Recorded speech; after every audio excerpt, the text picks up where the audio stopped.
અમદાવાદમાં એસીબી દ્વારા એક મોટી કાર્યવાહી કરવામાં આવી છે, જેમાં 2 ચીફ ફાયર ઓફિસર લાંચ લેતા રંગેહાથ ઝડપાયા છે અને આ ઘટનાને પગલે મ્યુનિસિપલ કોર્પોરેશન દ્વારા તાત્કાલિક અસરથી કડક પગલાં લેવાની તજવીજ હાથ ધરવામાં આવી છે, જે શહેરના વહીવટી તંત્રમાં ચર્ચાનો વિષય બની છે. ગોંડલ તાલુકાના ચોરડી ગામે જેટકો કંપની દ્વારા ગૌચર જમીનમાં વીજ પોલ નાખવાની કામગીરી સામે ખેડૂતોએ અનોખું આંદોલન શરૂ કર્યું છે, જેમાં રોષે ભરાયેલા ગ્રામજનોએ કંપનીનું બેસણું યોજીને પોતાનો સખત વિરોધ નોંધાવ્યો છે અને જમીન બચાવવા માટે મક્કમ નિર્ધાર વ્યક્ત કર્યો છે. સચિન જીઆઈડીસી વિસ્તારમાં આવેલી એક કંપનીમાં રાત્રિ દરમિયાન કામ કરતી વખતે 3જા માળેથી નીચે પટકાતા એક શ્રમિક યુવકનું કરુણ મોત નીપજ્યું છે અને આ ઘટના બાદ સ્થાનિક પોલીસ દ્વારા અકસ્માત મોતનો ગુનો નોંધીને વધુ તપાસ હાથ ધરવામાં આવી છે.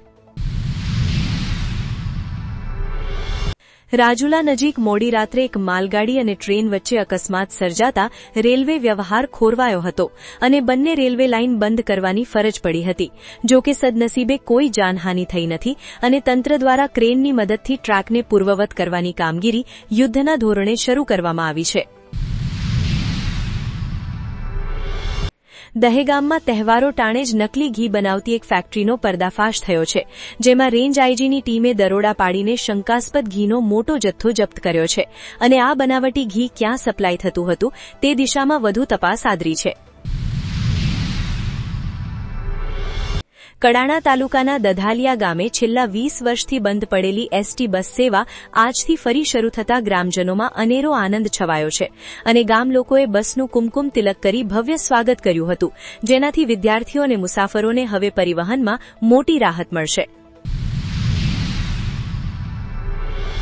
વડવાણ નજીક આવેલા નગરા ગામ પાસેથી પસાર થતી નદીમાં નહાવા પડેલા રાજસ્થાનના 4 યુવકોના ડૂબી જવાથી કમકમાટી ભર્યા મોત નીપજ્યા છે અને આ કરુણ ઘટનાને પગલે સ્થાનિક તરવૈયાઓ અને ફાયર બ્રિગેડની મદદથી મૃતદેહોને બહાર કાઢવાની કામગીરી હાથ ધરવામાં આવી હતી.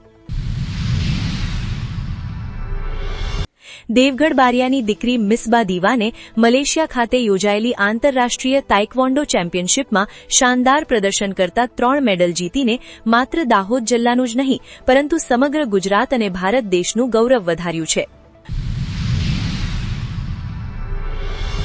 ક્વાંટ તાલુકાને ભૂમસાવાડા ગામે ભારે વરસાદને કારણે 1 વર્ષ પહેલા જ બનેલા ચેકડેમ ધોવાઈ જતા ભ્રષ્ટાચારની પોલ ખુલી છે અને પાણીનો સંગ્રહ થવાને બદલે વહી જતા ગ્રામજનોમાં બાંધકામની ગુણવત્તા સામે રોષ જોવા મળી રહ્યો છે.